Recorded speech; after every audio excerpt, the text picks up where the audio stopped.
Assalamu alaikum class. This is physics class chapter number 18 atomic and nuclear physics and I am your physics teacher Miss Rida Khan. कल हमने discuss किया था natural radio activity के बारे में। Natural radio activity ऐसा process होता है जिसमें कोई भी एलिमेंट है जिसका एटॉमिक नंबर जो है ग्रेटर देन 82 है, वो अपने अंदर से ऑटोमेटिकली रेडिएशंस को इमिट आउट करता है। उसे कहते हैं नेचुरल रेडियो एक्टिविटी। ठीक है, नेचुरल रेडियो एक्टिविटी में थ्री तरह की रेडिएशंस एमिट आउट होती हैं। एक हमने पढ़ा था अल्फ़ा पार्टिकल्स, दूसरा बीटा पार्टिकल्स और तीसरा था गैमा रेडिएशंस। ठीक है, ये तीन तरह की रेडिएशंस हैं जो नेचुरल रेडियो एक्टिविटी में इमिट आउट होती हैं। जब भी किसी एटम का एटॉमिक नंबर ग्रेटर देन 82 होगा तो वो अपने अंदर से ऑटोमेटिकली रेडिएशंस को इमिट आउट करेगा। उस प्रोसीजर को हम कहते हैं नेचुरल रेडियो एक्टिविटी। ठीक है, ये सबसे पहले 1896 में बैक्टरेल ने डिस्कवर किया था कि यूरेनियम साल्ट जो है वो अपने अंदर से रेडिएशंस को इमिट आउट करता है, क्योंकि उसका एटॉमिक नंबर क्या है 92, विच इज़ ग्रेटर देन 82।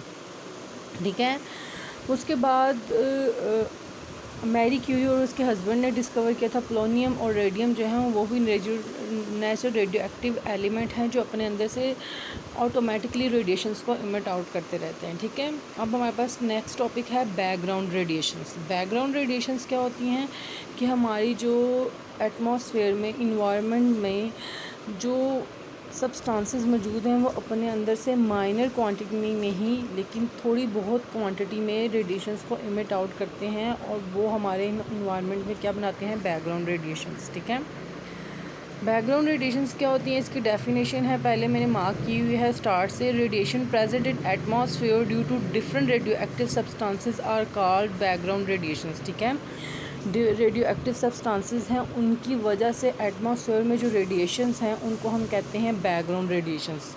ठीक है, everywhere in rocks, soil, water and air of our planet are traces of radioactive elements. मतलब ये सारे sources of radioactive elements हैं, इनकी वजह से जो रेडिएशन एमिट आउट होती हैं इनमें से इन्हें कहते हैं बैकग्राउंड रेडिएशंस। ठीक है, this natural radiation is called background radiation. इनकी वजह से जो रेडिएशंस, क्योंकि ये हमारे इन्वायरमेंट का पार्ट हैं बहुत ज़्यादा, तो इनमें से जो रेडिएशंस एमिट आउट होती हैं उनको हम कहते हैं बैकग्राउंड रेडिएशंस। ठीक है, उसके बाद है नेक्स्ट डेफिनेशन है कॉस्मिक रेडिएशंस। कॉस्मिक रेडिएशंस क्या होती हैं, the earth and all living things on it also receive radiation from outer space. मतलब कि हमारे एटमॉस्फेयर में जो रेडिएशंस हैं उसके अलावा भी आउटर स्पेस से जो रेडिएशंस आ रही हैं उन रेडिएशंस को हम कहते हैं कॉस्मिक रेडिएशंस। ठीक है, जो इब्तदाई तौर पे किस पे मुश्तमिल होती हैं, primarily consist of protons, ions, alpha particles and large nuclei. ठीक है, ये सारे जो हैं ये इब्तदाई तौर पे, प्रीलिमिनरी तौर पे जो हमारे पास कॉस्मिक रेडिएशंस होती हैं वो प्रोटॉन्स, आयंस, अल्फ़ा पार्टिकल्स और लार्ज न्यूक्लियाई पे होती हैं। जब ये रेडिएशंस आउटर स्पेस से हमारी स्पेस में आती हैं तो हमारी स्पेस की रेडिएशंस के साथ, बैकग्राउंड रेडिएशंस के साथ ये कॉस्मिक रेडिएशन इंटरेक्ट करती हैं। इंटरेक्ट करने से ये सेकेंडरी रेडिएशंस बनाती हैं जिसमें हमारे पास एक्स रेज आ जाते हैं, म्यून्स आ जाते हैं, protons, alpha particles, electrons and neutrons. ठीक है, कॉस्मिक रेडिएशंस, सेकेंडरी रेडिएशंस की डेफिनेशन स्टार्ट हो रही है। Cosmic radiation interact with atoms in the atmosphere to create a shower of secondary radiations including X rays, muons, protons, alpha particles, electrons and neutrons. यहाँ तक background radiations, इसमें हमने तीन definitions की हैं, बैकग्राउंड रेडिएशंस की, कॉस्मिक रेडिएशंस की और सेकेंडरी रेडिएशंस की। उसके बाद नेक्स्ट टॉपिक है हमारा न्यूक्लियर ट्रांसम्यूटेशन। ठीक है, न्यूक्लियर ट्रांसम्यूटेशन जो है वही प्रोसेस है कि जिसमें एक अनस्टेबल, लेट्स सपोज हमारे पास एक यूरेनियम एटम है। ठीक है, यूरेनियम एटम है जिसका एटॉमिक नंबर ग्रेटर देन 82 है, विच इज़ अनस्टेबल न्यूक्लियाई। ठीक है, उसको हम कहते हैं अनस्टेबल पेरेंट न्यूक्लियाई। पेरेंट मतलब जो, जैसे हम कहते हैं हमारे पेरेंट हैं उनके हम डॉटर या फिर सन हैं। ठीक है, इसी तरह हमारे पास जो एक अनस्टेबल पेरेंट न्यूक्लियाई है यूरेनियम, वो टूटता है और टूट के दो अनस्टेबल टूट के स्टेबल न्यूक्लियाई बनाता है, डॉटर स्टेबल न्यूक्लियाई। इसे हम कहते हैं न्यूक्लियर ट्रांसपोर्टेशन, और साथ में क्या होता है, रेडिएशन एमिट आउट होती हैं। डेफिनेशन है spontaneous process in which a parent unstable nuclide मैंने आपको बताया था, जब मोर देन वन न्यूक्लियस होगा उसे हम कहते हैं न्यूक्लियाइड।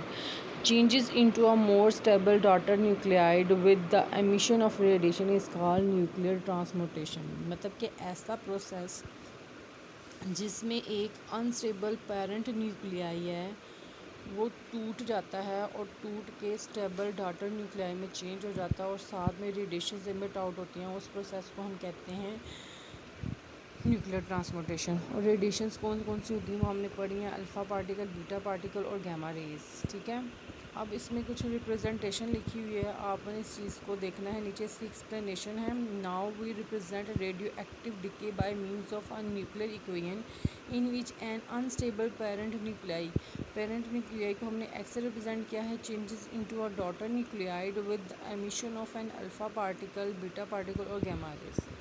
सबसे पहले जो इक्वेशन है वो अल्फ़ा डिके की है। ठीक है, इसकी जो पहले ऊपर लिखी हुई है एक्स और वाई से रिप्रेजेंट की है वो जनरल इक्वेशन है। जनरल इक्वेशन में है एक्स जी ए, ये पेरेंट न्यूक्लियाई है।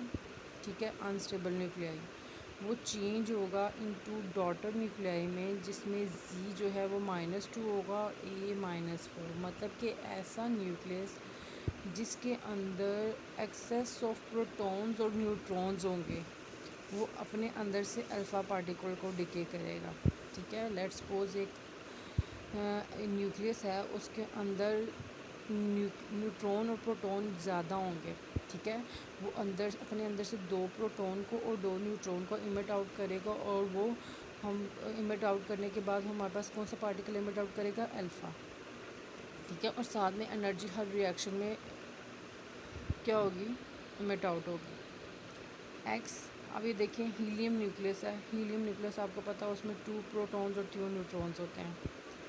इसकी जो एग्जांपल है उसमें रेडियम है, रेडियम 88 है, 226 इसका क्या है, एटॉमिक मास नंबर। जब ये अपने अंदर से अल्फ़ा पार्टिकल को इमिट आउट करेगा तो रेडॉन करेगा, जिसमें से 86 उसका एटॉमिक नंबर है, 222 जो है उसका एटॉमिक मास नंबर, और साथ में एनर्जी निकलेगी। नीचे इसकी एक्सप्लेनेशन लिखी हो, it means that an alpha decay the proton number और atomic number Z of parent nuclide reduces by 2 and its mass number और न्यूक्लियन नंबर डिक्रीजेस बाय 4।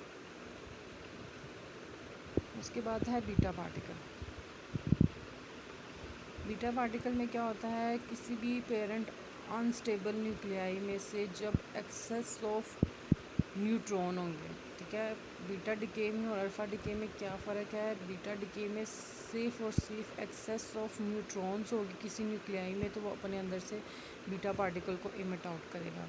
जबकि अल्फ़ा पार्टिकल तक कब डिके होगा, जब किसी भी न्यूक्लियाई में, अनस्टेबल न्यूक्लियाई में एक्सेस ऑफ प्रोटॉन और न्यूट्रॉन दोनों होंगे। ठीक है, तो जब हमारे अंदर से किसी भी एटम के अंदर से एक न्यूट्रॉन निकल जाएगा तो उसमें प्रोटॉन क्या हो जाएगा, ज़्यादा।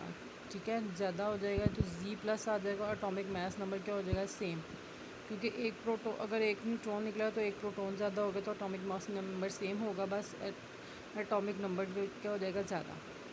और बीटा पार्टिकल जो है it's look like a electron which is negative particle, और बीटा पार्टिकल भी नेगेटिव है। बस इन दोनों में डिफरेंस ये है कि इलेक्ट्रॉन जो है न्यूक्लियस के और अराउंड रिवॉल्व करता है, जबकि बीटा पार्टिकल है जो न्यूक्लियस के अंदर से इमिट आउट होता है और साथ में एनर्जी इमिट आउट होगी। जी, इसकी एग्जांपल में है कार्बन 614 नाइट्रोजन में चेंज हो गया, देखो एटॉमिक नंबर 7 हो गया, लेकिन एटॉमिक मास नंबर सेम है, और इलेक्ट्रॉन एक बीटा पार्टिकल निकला है और plus energy. In beta decay the parent unstable nuclei has its proton number Z increase by 1 but its mass number और nucleon number A remains unchanged.